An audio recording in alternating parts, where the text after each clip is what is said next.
하나님의 말씀을 보겠습니다. 구약 성경입니다.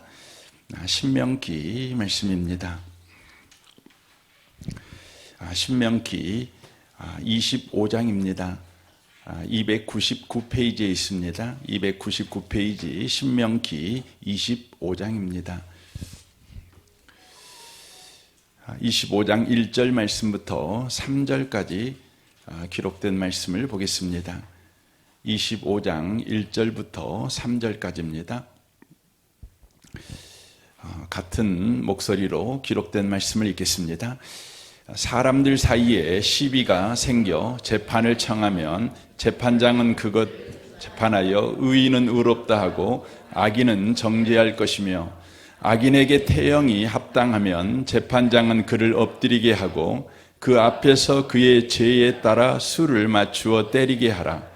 40가지는 때리려니와 그것을 넘기지는 못할지니, 만일 그것을 넘겨 매를 지나치게 때리면 내가 내 형제를 경히 여기는 것이 될까 하노라. 아멘.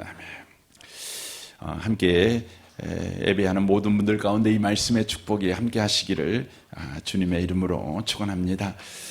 이 신명기 이 말씀은 이제 가나안 땅에 들어가서 어떻게 구원받은 그 이유를 살아야 될 것인지에 관한 하나님의 말씀입니다.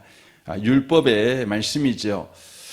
우리는 율법의 말씀을 대할 때 그 율법 조문보다 그 율법을 우리에게 허락하신 하나님의 정신이 더 중요하다는 것을 우리가 놓쳐버리시면 안 됩니다.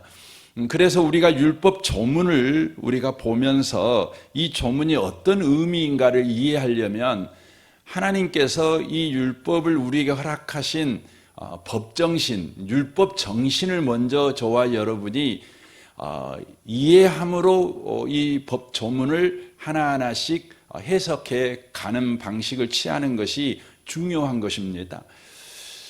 율법 정신을 우리가 놓쳐버리고 조문에만 매여 있게 되어지면 저와 여러분에게 심각한 일이 바로 벌어지게 되는 것입니다.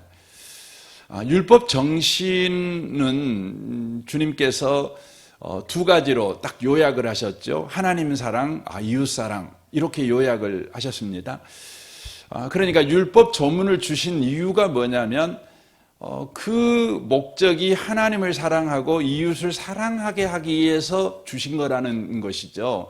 그러므로 이 율법 조문을 우리가 해석할 때에 바로 그 안경을 쓰고 이 율법 조문을 해석해 가야 된다고 하는 것이죠.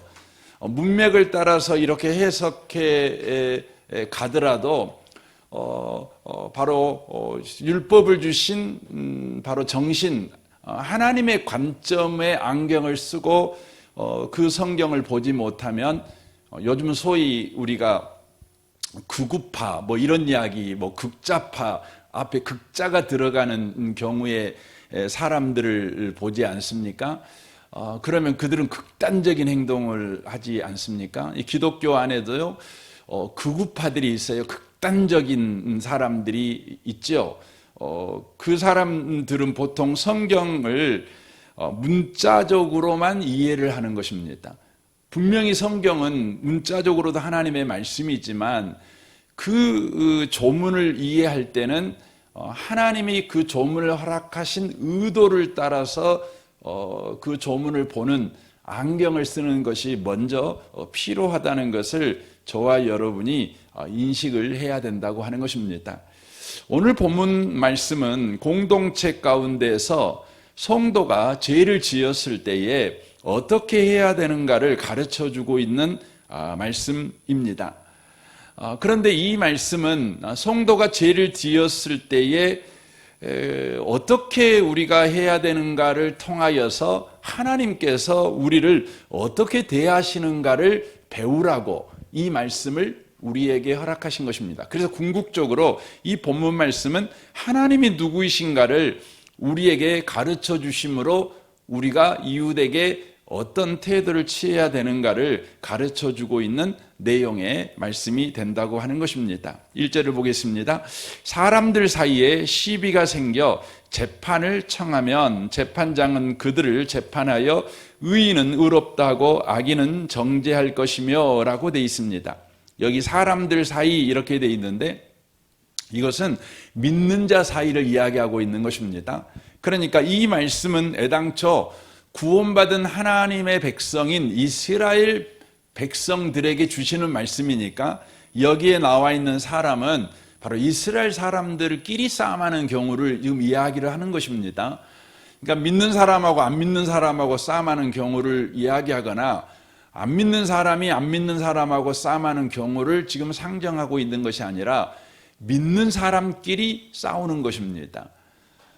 어떻게 싸우냐면 시비가 생겼습니다. 여러분, 시비라는 이 단어는 우리 한국 사회에서는 일반적으로 잘잘못을 말로써 따지는 경우에 쓰여지는 단어 아니겠습니까? 그러나 히브리어에서는 이 시비라는 단어는 말뿐만이 아니라 몸싸움까지 가는 경우를 쓸 때에도 이 단어를 씁니다. 그러니까 잘잘못을 말로 따지다가 더 이상 안 되는 거죠. 그러니까 이제 주먹 다짐을 서로 하는 것이죠. 이 상태까지 나아간 상황을 지금 상정해서 지금 말씀을 하고 있는 것입니다. 여러분, 성도끼리 말싸움 하는 것도 잘못된 거 아닙니까? 누가 잘했냐 못했냐 이렇게 따져버리면 여러분 이게 심각해지는 거죠. 그런데 거기에 멈추지 않고 이제 주먹 다짐까지 가는 거죠. 여러분, 교회에 폭력이 일어나는 일 있어서는 안 되죠. 그런데 그런 일이 바로 일어났다고 하는 것이죠. 그때 여러분 어떻게 해야 되는 것입니까? 어떻게 해야 되는 것입니까? 여기를 보시면 시비가 생겨 재판을 청하면 이렇게 되어 있습니다. 그러니까 시비가 붙으면 재판을 청하라 이렇게 요구를 하고 있는 것입니다. 그러니까 여러분 누구가 다툼이 생기잖아요. 그럼 재판을 청하라고 되어 있습니다. 근데 여기서 재판을 청한다 이 말씀은 우리 성경으로는 이 말이 얼마나 중요한 말인지가 언급이 안 돼 있지만 원문을 보면 여기에 정관사가 붙어 있어 가지고 이런 일이 있으면 반드시 혹은 유일하게 취해야 될 태도가 뭐냐면 재판을 청하는 것이다. 이렇게 돼 있는 것입니다. 그러니까 성도끼리 서로 싸움하잖아요. 그러면 그 다음에 뭐 해야 되느냐?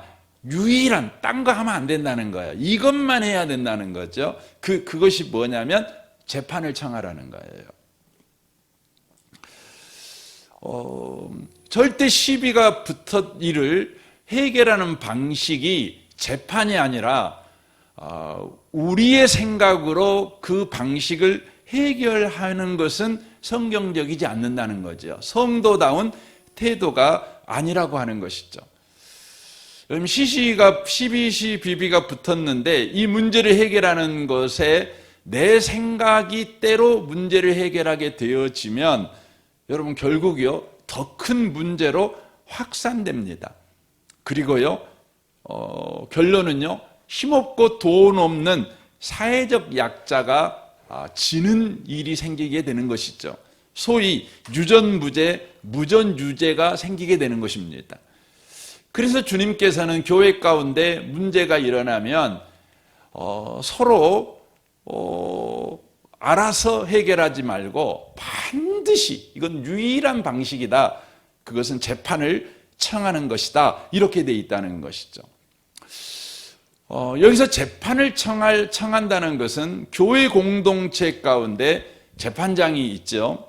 그 재판장은 어떤 재판장이냐면 하나님의 말씀을 판단 기준으로 하는 재판장이라는 것이죠. 그 재판장에게 바로 재판을 청하는 것을 의미하고 있는 겁니다. 여기서 말하는 재판은 그 세상 법정에 가서 재판을 해라 이런 의미가 아니고 예수 믿는 사람들은 교회 공동체에서 싸웠다면 반드시 하나님의 말씀의 기준대로 재판하는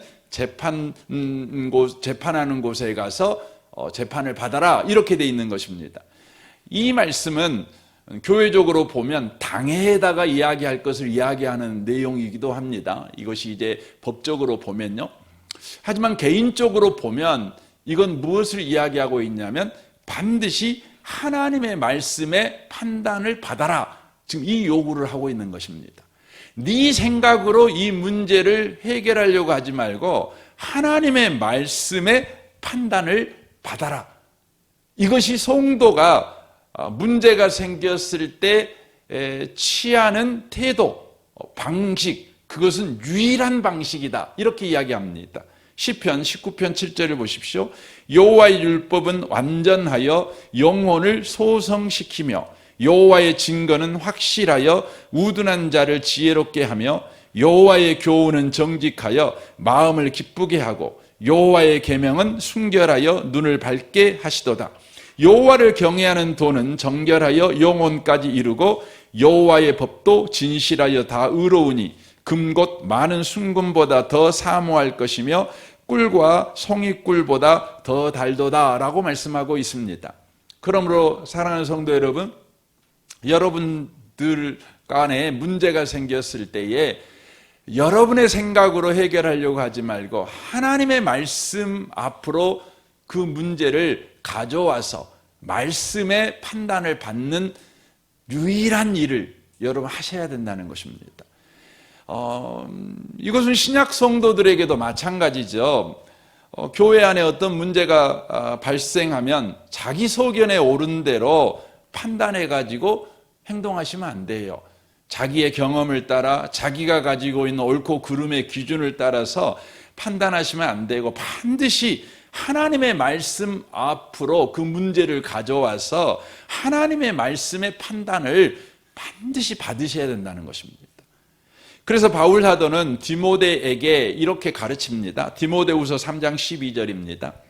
예수 그리스도 안에서 하나님의 뜻대로 살고자 하는 자들은 고난을 겪게 될 것입니다. 그렇습니다. 고난 겪죠. 여러분, 하나님의 뜻대로 여러분과 제가 삶을 살아가면 만사가 평안하고 만사가 좋아지는 게 아니라 만사가 부딪힙니다.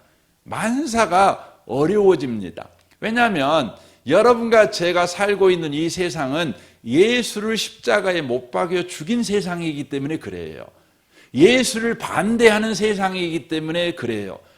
예수를 반대하는 세상, 예수를 십자가에 죽인 세상에서 예수님 뜻대로 살겠다고 여러분이 살아보십시오. 그러면 여러분과 저에게 좋은 일이 생기겠습니까? 힘든 일이 생기는 겁니다. 세상이 환영하고 박수치고 응원해주고 격려해주고 이러지 않습니다. 계속해서 우리를 힘들게 하는 것이죠. 그때 우리는 어떻게 해야 됩니까? 13절 보십시오. 그러나 악한 마음을 품고 다른 사람을 속이는 자들은 더 악하여져서 계속 자기 꾀에 속아 넘어지고 말 것입니다.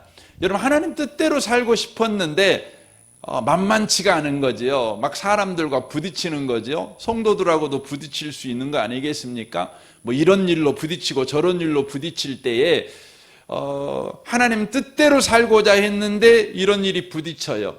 그러면 우리는 보통 그러거든요. 하나님 뜻대로 살고자 해서 문제가 생기면 나는 이미 옳아요. 나는 이미 옳아요. 왜냐하면 내가 하나님 뜻대로 살기로 마음 먹었으니까. 그러므로 내게 일어나는 문제를 반대하는 사람들은 모두 다 악당들이에요. 나는 옳아요. 나는 옳아요.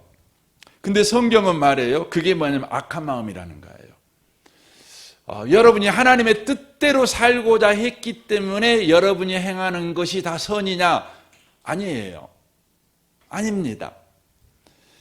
그런데 우리는 그런 생각을 하거든요. 우리가 하나님 뜻대로 살기로 했으니까 내가 행하는 건 다 선이야. 그렇습니다. 내가 기도하고 한 건 다 선이야. 그렇죠. 내가 교회를 위해서 하는 일은 다 선이야. 이렇게 생각을 합니다. 그런데요, 그게 뭐예요? 악한 마음이에요. 그래가지고 다른 사람을 속이고 내가 악하고 자기께 넘어가게 됩니다. 그렇게 하면 안 돼요. 어떻게 해야 되죠? 우리가 하나님 뜻대로 살고자 했는데 문제가 생겼을 때는 어떻게 해야 됩니까? 바울은 말합니다. 14절입니다. 그대는 지금까지 배워온 가르침을 계속 쫓아가십시오. 가르침을 쫓아가라는 거죠. 내가 결심한 바를 쫓아가는 게 아니에요. 우리는요, 하나님 뜻대로 살고자 이 예배당에서 결심하고 저 문 밖으로 나가면 하나님 뜻대로 살고자 결심한 바는 변동이 없어요. 그런데요, 하나님 뜻대로 살고자 하는 것을 행하는 방식은 이미 육신적이에요. 이걸 놓치시면 안 돼요. 그래서 바울 사도는 뭐라면 그대는 지금까지 배워온 거, 뭘 배웠습니까? 이 가르침들이 진실이라는 것을 그대 스스로 알 것입니다. 그리고 그대가 믿을 만한 사람들이 그대에게 이것을 가르쳤습니다. 가르친 걸 쫓아가라는 거죠.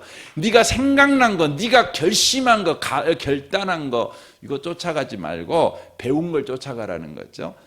뭘 배웠는지 15절 보십시오. 그대는 어렸을 때부터 성경을 알았나니 이 성경은 그대를 지혜롭게 하여 그리스도 예수를 믿는 믿음을 통해 구원을 얻게 하였습니다. 모든 성경 말씀은 하나님께서 감동을 주셔서 기록되었기 때문에 진리를 가르쳐 주며 삶 가운데 무엇이 잘못되었는지 알게 해줍니다. 또한 그 잘못을 바르게 잡아주고 의롭게 사는 법을 가르쳐 줍니다. 말씀을 통해 하나님을 바르게 섬기는 자로 준비하게 되고 또 모든 좋은 일을 할 수 있는 사람으로 자라게 됩니다. 라고 되어 있어요. 여러분이 하나님의 뜻대로 하나님을 기쁘시게 하는 인생을 살기로 여러분이 결심을 했다면 이제 범사에 여러분의 일어나는 일을 하나님의 말씀 앞으로 가져와서 그 말씀의 판단을 받는 일을 여러분 부지런히 하셔야 된다는 거예요. 여러분이 좋은 생각하고 있고 여러분이 좋은 결심을 했고 여러분이 좋은 의도를 가지고 있기 때문에 그것이 좋은 것이 아니라는 거예요. 항상 하나님의 말씀 앞에 가져와서 말씀의 판단을 받는 거지요. 항상 가르침을 받은 말씀을 쫓아서 범사를 분별하는 그런 은혜가 저와 여러분에게 바로 필요하다고 하는 것이죠. 이렇게 말씀을 통해서 우리를 분별해 볼 때, 내가 잘못했어. 뭐 이렇게 판단할 수도 있겠고, 내가 지금 말씀대로 가고 있구나. 그러므로 계속 가도 되겠구나. 이렇게 생각할 수도 있겠죠. 이제 이렇게 말씀을 기준으로 봤더니 이 사람이 의인이고 저 사람이 죄인인 거죠. 그때 죄인에게 어떻게 성도는 대해야 되는 것입니까? 2절 보십시오. 악인에게 태형이 합당하면 재판장은 그를 엎드리게 하고 그 앞에서 그의 죄에 따라 그 수를 맞추어 때리게 하라. 40대까지는 때리려니와 그것을 넘기지는 못할지니 만일 그것을 넘겨 매를 지나치게 때리면 내가 내 형제를 경히 여기는 것이 될까 하노라 라고 돼 있어요. 죄를 지은 형제에게 어떻게 하라고 매를 때리라고 지금 돼 있다고요? 그러는데 40까지만 때려라, 40대까지만 때려라 이렇게 돼 있어요. 너무나 지나치게 때려가지고 내 형제를 경히 여기게 될까 하노라 이렇게 돼 있다고요. 여기서 경히 여기게 된다 이 말은 우리 개역개정은 그렇게 번역되어 있지만 과거의 개역 한글 성경에는요 천이 여김을 받게 될까 하노라 이렇게 돼 있어요. 경이나 천이나 뭐 똑같은 의미죠. 근데 이 말은 원문의 뜻은 뭐냐면 장애인이 된다는 거예요. 불구가 된다는 말이에요. 그러니까 매를 너무 많이 때려가지고 불구가 될까 하노라 이렇게 돼 있다고요. 불구. 오늘날 개념하고는 달라요. 당시의 개념에서는 불구가 된다는 것은 어떤 의미냐면 이스라엘 공동체에서 영원한 죄인으로 취급받는다는 것을 의미하는 것이에요. 영원한 그 죄인으로 취급받는 거예요. 그러니까 한마디로 말하면 이스라엘 공동체에서 끊어진 자가 된다는 걸 의미하는 것이에요. 그러니까 믿는 사람 누군가가 죄를 지었다고요? 그러면 그 사람의 죄 지은 그 사람을 어떻게 대할 것이냐? 한계가 있는데 그 사람을 공동체에서 쫓아내버리는, 공동체에서 끊어버리는 행동을 해서는 안 된다는 것이에요.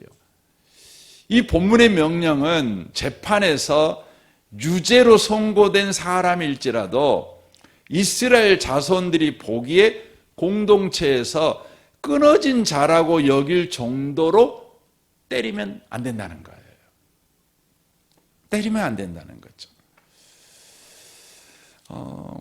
이 말은 어떤 의미냐면 그가 아무리 큰 죄를 지었어도 그 사람은 이스라엘 형제다. 그는 하나님에 의해서 구원받은 하나님의 백성이다. 이 사실을 입증해야 된다는 거예요. 굉장히 중요한 말이죠. 그러니까 우리는 문제 있는 사람을 볼 때 그냥 지옥 갈 사람처럼 그 사람을 대합니다. 그런데 어떤 경우에도 그는 천국 백성이라는 것을 우리가 놓쳐버리면 안 된다는 거예요. 아무리 큰 죄를 지었을지라도 끊어버릴 수 없는 바로 구원받은 자 하나님의 백성이다. 이것을 바로 죄인인 사람에게 바로 주지시켜야 된다는 거예요. 이게 죄인에게 예수 믿지만 죄를 지은 이스라엘 공동체, 오늘날로 보면 교회 공동체 가운데서 우리가 해야 될 일이라고 하는 것이죠. 왜 그렇습니까? 왜 그러냐면 그 죄를 지은 그 사람이 이스라엘 공동체의 일원이 된 것은 바로 그의 착함 때문에 이스라엘 공동체 일원이 된 것이 아니라 하나님의 큰 구원, 곧 유월절 어린 양의 피 공로로 그가 이스라엘의 공동체 일원이 된 까닭이라는 거예요. 이 사람은 이미 영원한 심판에서 해방된 사람이라는 거예요. 이 사람은 이미 영원한 심판이 유월해 버린 사람이에요. 넘어가 버린 자예요. 넘어가 버린 자예요. 그러므로 하나님께서 구원한 하나님의 백성을 그가 지은 죄 때문에 그 구원이 취소된 것처럼 그를 대해서는 안 된다는 거예요. 이걸 가르쳐 줍니다. 신약에서 우리에게 이렇게 가르치죠. 로마서 3장 23절입니다. 모든 사람이 죄를 범하였음에 하나님의 영광에 이르지 못하더니 그리스도 예수 안에 있는 성령으로 말미암아 하나님의 은혜로 값없이 의롭다 하심을 얻은 자 되었느니라. 이 예수를 하나님이 그의 피로써 믿음으로 말미암은 화목제물로 세우셨으니 이는 하나님께서 길이 참으시는 중에 전에 지은 죄를 관가하심으로 자기의 의로우심을 나타내려 하심이니 곧 이때에 자기 의로우심을 나타내사 자기도 의로우시며 또한 예수 믿는 자를 의롭다 하려 하심이라. 그런즉 자랑할 때가 어디 있느냐? 있을 수 없느니라. 무슨 법으로냐? 행위로냐? 아니라 오직 믿음의 법이로니라. 그러므로 사람이 의롭다 하심을 얻은 것은 율법의 행위에 있지 않고 믿음으로 되는 줄 우리가 인정하노라. 하나님은 다만 유대인의 하나님이시냐? 또한 이방인의 하나님은 아니시냐? 진실로 이방인의 하나님도 되시느니라 라고 말씀합니다. 구약의 이스라엘만 하나님의 은혜로 구원받은 것이 아니라 오늘날 신약의 혈통적 이스라엘이 아닌 이방인에 속한 저와 여러분도 우리의 착한 행실로 인하여 이스라엘, 바로 신이스라엘 공동체에 속한 일원, 곧 교회에 속한 자가 된 것이 아니라 바로 하나님의 은혜로 예수 그리스도 때문에 우리의 죄를 관가해 주시는, 덮어버리시는 바로 그 은혜 가닥에 우리가 교회의 공동체의 일원, 곧 영원한 천국 백성이 된 까닭이라는 것이죠. 그래서 우리가 지은 죄 때문에 주님이 허락한 구원이 취소될 수 있는 것처럼 그 사람을 우리가 대하면 안 된다는 거예요. 예수께서 허락한 구원을 그가 저지른 잘못을 우리가 확대 재생산해 가지고 그럼에도 불구하고 너의 인생에 예수의 십자가의 보혈피는 무효화되어서 아무 효능이 없어. 너는 지옥 자식이야. 마귀 자식이야. 너는 지옥 가도 싸. 너는 그럴 만한 사람이야. 이렇게 예수의 은혜를 무효화시키는, 대적하는 행동을 해서는 안 된다는 거예요. 로마서 8장 1절에 이렇게 말하죠. 그러므로 이제 그리스도 예수 안에 있는 자에게는 결코 정죄함이 없나니 이는 그리스도 예수 안에 있는 생명의 성령의 법이 죄와 사망의 법에서 너를 해방하였음이니라 라고 말씀합니다. 여기서 말하는 너는 저도 포함되지만 여러분도 포함되죠. 혹은 여러분이 요즘 되게 배기 싫어하는 그 그리스도인도 포함되어 있는 겁니다. 여러분이 정죄하고 있고 그 사람 때문에 예배도 못 드리겠고 기도할 맛도 안 나오고 교회에 다니고 싶은 맛도 안 나는 그 사람도 예수께서 죄와 사망의 법에서 해방하여 생명의 성령의 법의 통치 아래 있는 사람이 되게 하셨다는 것입니다. 우리가 이걸 놓치시면 안 돼요. 그래서 우리가 감정적으로 쉽지 않죠. 사람의 감정이라는 것이 어떻게 손바닥 뒤집을 수 있나요? 뭐 누가 말한 것 같이 웃다가 울다가 웃으면 엉덩이에 뭐 난다고 뭐 그러잖아요. 그럼에도 불구하고요, 저와 여러분이 놓치시면 안 돼요. 그 사람은 예수께서 구원한 사람이에요.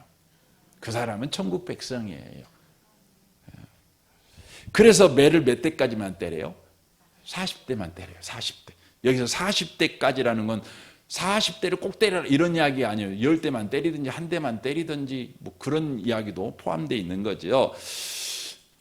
그런데 여기 40대라고 하는 건 물론 실제적으로 이스라엘에서는 이렇게 40대를 때립니다. 하지만 좀 전에 성경을 우리가 볼 때에 하나님의 의도, 하나님의 안경을 가지고 성경을 보는 게 중요하다고 말씀을 드렸잖아요. 성경상에서 이 40이라는 숫자는 이런 의미를 가진 숫자입니다. 어떤 의미입니까? 여러분, 이스라엘 민족이 40년 동안 광야 생활했잖아요.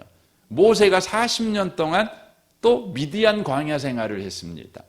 여러분, 이것들은 다 어떤 사건입니까? 어떤 사건이냐면 바로 하나님께서 자비를 담아서 그들을 훈련시키는, 바로 심판하는 재한의 날이에요. 재한한 날, 이 정한 날이에요. 정한 날. 이게 40입니다. 그러니까 이 40이라는 숫자는 이스라엘 민족의 역사와 그들의 기억 속에서 하나님의 심판의 제한선, 그러니까 하나님은 40을 넘어서까지 우리를 심판하지 않아, 이걸 그들은 알고 있는 거죠. 그러니까 하나님은 반드시 심판을 할 때에도 한계를 정해놓고 믿는 사람한테 심판해요. 여러분, 안 믿는 사람한테는 어떻게 심판하죠? 마귀에게는 어떻게 심판하죠? 성경은 무적행이라고 표현해요. 무적행이라는 말은 끝이 없어요. 끝이. 제한이 없어요. 이게 무적행입니다. 그런데 믿는 사람에게 하나님께서는 심판을 하실 때는 한계를 정해놓고 심판을 하신다는 거죠. 한계. 근데 그 한계를 정한 이유가 뭐겠어요? 바로 하나님의 목적을 갖는 거죠. 내가 너를 때리지만 때리는 목적이 너를 망하게 하기 위해서 때리는 것이 아니라 너를 살리기 위해서 때리는 거야. 바로 그게 들어가 있는 것입니다. 그래서 40까지인 겁니다. 그래서 우리는 이 하나님이 누구신가 이렇게 고백할 때 하나님은 이런 분이라고 호세아는 고백합니다. 6장 1절입니다. 오라 우리가 여호와께로 돌아가자. 여호와께서는 우리를 찢으셨으나 도로 낫게 하실 것이요 우리를 치셨으나 싸매어 주실 것이요. 여러분, 하나님은 어떤 분이셔요? 때리시는 분이셔요. 그런데 죽으라고 때리시는 분이 아니라 뭐 하려고 때려요? 싸매 주려고 때려요. 병 주고 약 주고. 여러분, 그러십니까? 하나님, 그런 의미의 말이 아니라 하나님께서는 바로 우리에게 매를 맞을 짓을 하는 우리에게 매를 때릴 때에도 무한정 멸망시키기 위해서 때리지 아니하시고 바로 하나님이 누구이신가를 배우게 하도록 하나님의 자비와 긍휼을 담으셔서 우리를 심판하시는 분이라는 것이죠. 그래서 계속해서 봐보십시오. 여호와께서 이틀 후에 우리를 살리시며 셋째 날에 우리를 일으키시리니 우리가 그 앞에 살리라, 이렇게 돼 있는 거죠. 이스라엘 민족이 바벨론에 의해서 멸망합니다. 그리고 바벨론 포로로 끌려가 어마어마한 고초를 당합니다. 에레미야는 하나님의 백성, 하나님이 구원한 선민들이 그 고통을 받을 때에 너무너무나 낙심이 됐었어요. 그런데 하나님이 누구이신가를 알고, 하나님은 40대까지만 매를 때리지, 하나님은 영원히 불구가 되도록 우리를 때리는 분이 아니시지, 하나님은 하나님의 백성에서 끊어버리려고 우리를 때리시는 분이 아니시지, 이걸 알아요. 그래서 이렇게 고백하지요. 에레미야 3장, 에레미야 애가입니다. 애가 3장입니다. 스스로 이르기를 나의 힘과 여호와께 대한 내 소망이 끊어졌다 하였도다. 내 고초와 재난과 쑥과 담즙을 기억하소서. 내 마음이 그것을 기억하고 내가 낙심이 되어나. 하나님 이룰 수 있습니까? 낙심되죠. 이것이 내가 내 마음에 담아두었더니 그것이 오히려 나의 소망이 되었음은 여호와의 인자와 긍휼이 무궁함으로 우리가 진멸되지 아니함이니이다. 놀랍잖아요. 하나님은 40까지만 때리시는 하나님. 이걸 딱 아는 순간, 그렇지, 하나님의 심판에는 인자와 긍휼이 담겨져 있는 심판이지 하나님의 심판은 제한선이 있지. 그래서 그가 소망을 노래합니다. 이것이 아침마다 새로우니 주의 성실하심이 크시로소이다. 내 심령에 이르기를 여호와는 나의 기업이시니 그러므로 내가 그를 바라리라 하노다. 기다리는 자에게나 구하는 영혼들에게 여호와는 선하시도다. 사람이 여호와의 구원을 바라고 잠잠히 기다림이 좋도다. 사람은 젊었을 때 멍에를 매는 것이 좋으니 혼자 앉아서 잠잠할 것은 주께서 그것을 그에게 메우심이라. 그대의 입을 땅에 티끌에 댈지어다. 혹시 소망이 있을지로다. 자기를 치는 자에게 뺨을 돌려대어 치욕으로 배부를지어다. 이는 주께서 영원하도록 버리지 아니하실 것이며 그가 비록 근심하게 하시나 그의 풍부한 인자하심에 따라 긍휼히 여기실 것임이라. 주께서 인생에게 고생하게 하시며 근심하게 하시면 본심이 아니시로다. 놀랍잖아요. 지금 신명기 우리가 25장에서 예수를 믿지만 범죄한 죄인을 대하는 태도를 통해 하나님께서 우리를 어떻게 대하시는 하나님이신가를 우리에게 가르치고 있다는 것이죠. 하나님은 어떠한 경우에도 우리를 향한 자비와 긍휼을 잊지 않으시는 하나님이라는 것입니다. 우리를 때리는 이유도 멸망시켜버리기 위해서 때리는 것이 아니라 회복시키기 위해서 때리신다는 것이죠. 우리를 애면하는 것도 우리를 버리기 위해서 애면하는 것이 아니라 더 큰 복으로 우리에게 찾아오시기 위해서 우리를 잠시 떠나 계신다고 하는 것이죠. 성경의 인물 가운데 이렇게 일하시는 하나님을 가장 잘 이해하는 인물 중에 한 사람이 누구냐면 다윗입니다. 다윗입니다. 다윗은요, 인생을 통해 하나님이 자기를 어떻게 대하시는가를 계속해서 경험해감을 통해서 하나님은 내가 어떤 상황 가운데 있을지라도 자비와 긍휼을 바로 베푸시는 하나님이시다. 이것을 배웁니다. 사무엘하 15장에 가보면 그의 아들 압살롬이 반역을 합니다. 아들이 반역을 합니다. 여러분, 신복이 반역해도 뒤집어질 일인데, 또 모르는 사람이 반역을 해도 뒤집어질 일인데 자식이 반역을 하는 거죠. 다윗이 도망가지요. 도망가다가 베냐민 사람 시므이가 나와가지고 막 저주하는 것 여러분 잘 아시지 않습니까? 그때 반응합니다. 제가 이 앞주 이렇게 일주일 살아가는데 하나님께서 이 말씀으로 저를 되게 위로를 하셨어요. 이 말씀으로. 그래서 이 말씀을 몇 번이고 제가 보고 또 보고 암송하고 또 하나님께 은혜도 구하고 저도 사실 그랬습니다. 사무엘하 16장 10절을 보세요. 다윗이 이렇게 반응합니다. 왕이 이르되 시루야의 아들들아, 내가 너희와 무슨 상관이 있느냐?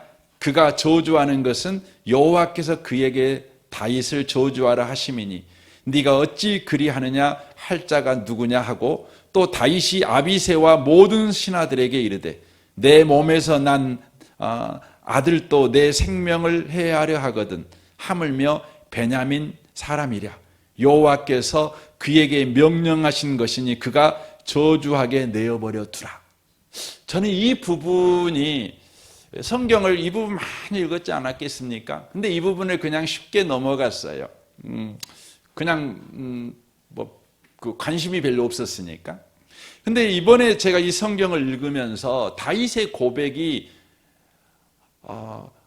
처음에는 이해가 안 됐어요. 왜 이해가 안 됐냐면 시므이가 자기를 저주하고 있잖아요.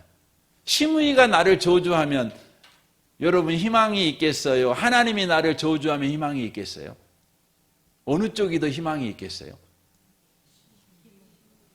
사람이 저주한 게 더 희망이 있겠죠. 그렇죠? 하나님이 저주해버리면 여러분 끝장난 거 아닙니까?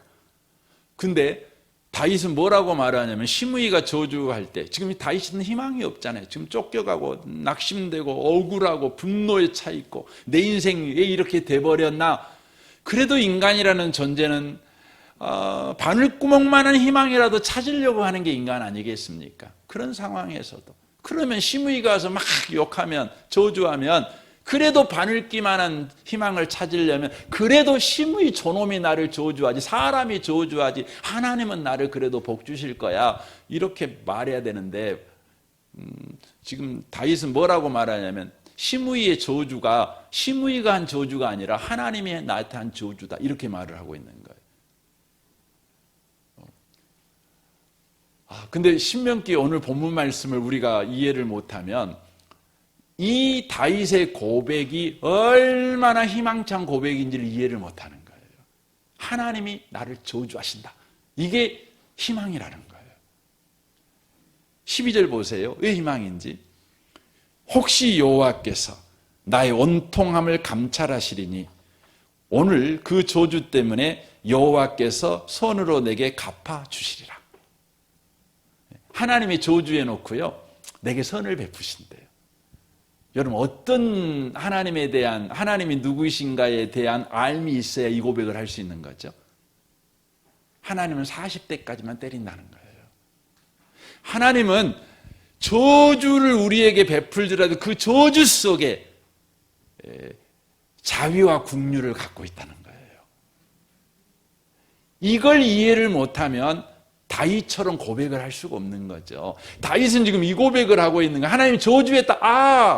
하나님이 나를 저주했다면 그 저주 속에 인자와 긍휼이 있다 이거예요.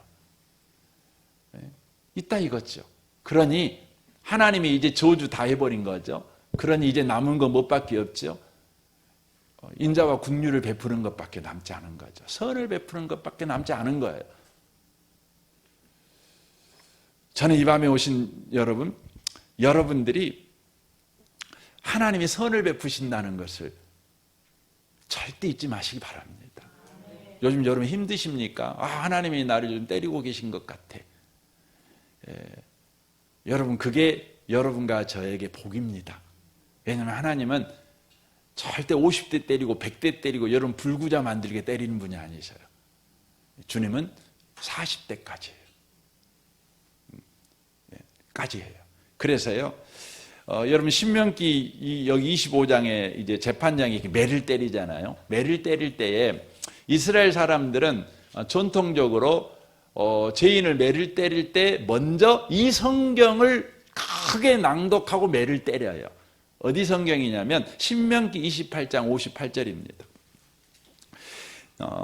보세요. 네가 만일 이 책에 기록한 이 율법의 모든 말씀을 지켜 행하지 아니하고 내 하나님 여호와라 하는 영화롭고 두려운 이름을 경외하지 아니하면 여호와께서 내 재앙과 내 자손의 재앙을 극렬하게 하시리니 그 재앙이 크고 오래고 그 질병이 중하고 오랜 것이라 라고 이렇게 선포를 해요. 딱 선포하고 나서 네가 하나님의 말씀을 어겼다.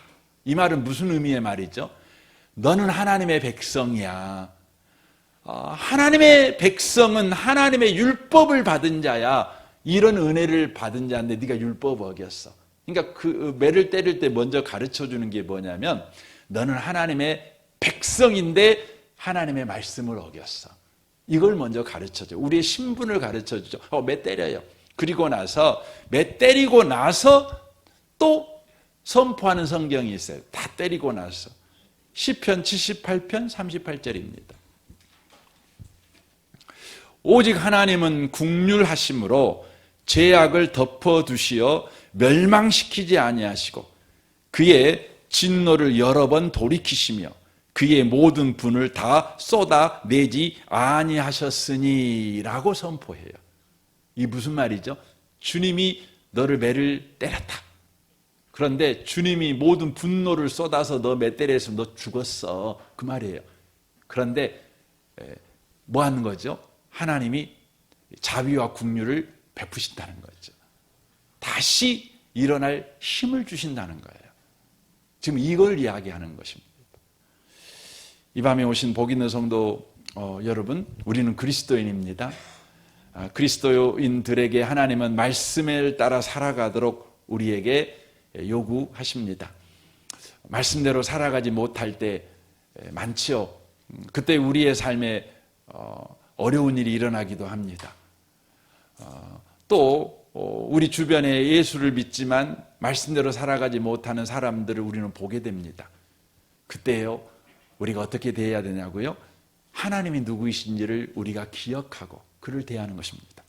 하나님은 어떤 경우에도 그의 백성에게 자비와 긍휼을 잊지 아니하시고 우리를 대하시는 하나님이라는 것입니다. 이 밤에 이 하나님 때문에 다시 한번 소망을 회복하는 모든 성도 되시기를 주님의 이름으로 축원합니다. 아멘. 우리 같이 이 시간 기도하겠습니다. 오늘 말씀을 우리 생각하고 이 밤에 같이 기도했으면 좋겠습니다. 주님, 다윗처럼 어떠한 경우에도 하나님은 자비와 긍휼을 가지고 나를 대하신다. 그래서 누군가가 나를 저주하면 그 사람의 저주라고 우리가 받지 않고 다윗처럼 하나님이 나를 저주하네, 그게 희망이라는 것이죠. 주님, 여호와께서 나의 온통함을 감찰하시리니 오늘 그 저주 때문에 여호와께서 선으로 내게 갚아 주시리라. 이 은혜 속에서 살아가고 있는 인생임을 놓치지 않고 낙심하지 않게 하여 주옵소서. 좌절하지 않게 하여 주옵소서. 여전히 주님 때문에 소망을 품고 또 그렇게 살아가게 하여 주옵소서. 우리 같이 이 시간 기도하겠습니다. 오 하나님 아버지, 감사합니다. 우리가 주의 은혜를 구하며 살아갑니다.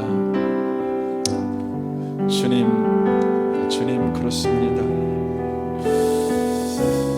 우리는 구원받은 사람입니다. 하나님이 구원하셨습니다.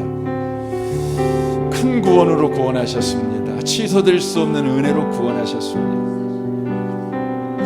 그러므로 우리의 잘잘못이 우리 인생을 하나님에게서 끊어버리지 못하고 하나님이 자비와 긍휼을 가지고 우리를 여전히 대하신다는 것을 우리가 경험하게 될 줄로 믿습니다.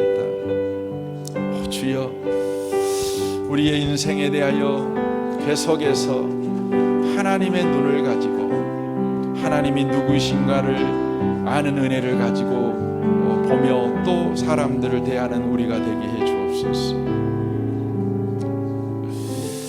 살아계신 하나님 아버지, 감사합니다. 주님이 우리를 구원하셨습니다. 큰 구원으로 우리를 구원하셨습니다. 아들을 십자가에 못 박아서 피 흘리게 하셔서 그 보배 피로 우리를 구원하셨습니다. 우리의 착함이, 우리의 잘남이, 우리의 헌신과 열심이, 우리의 능력이 우리를 구원한 것이 아닙니다. 주님의 은혜만이 우리를 구원하셨습니다. 그러므로 우리의 구원을 취소시킬 것이 없습니다. 어떤 마귀의 계계도 우리의 구원을 취소시키지 못합니다. 심지어 우리의 악함도 주님이 허락한 구원을 취소시키지 못합니다. 그러므로 우리가 악할 때에 하나님이 우리를 때리시는 것은 하나님의 자비와 긍휼로 우리를 대하신다는 것을 우리에게 배울 기회를 허락하시는 것임을 알게 해 주옵소서. 하나님이 누구이신가를 더욱 알아 요셉 다윗처럼 어떠한 경우에도 어떠한 상황에서도 하나님은 자비와 긍휼을 가지고 우리를 대하신다는 그 소망을 가지고 인생을 살아내게 해 주옵소서. 주님을 찬양합니다. 예수님의 이름으로 기도합니다. 아멘. 아멘.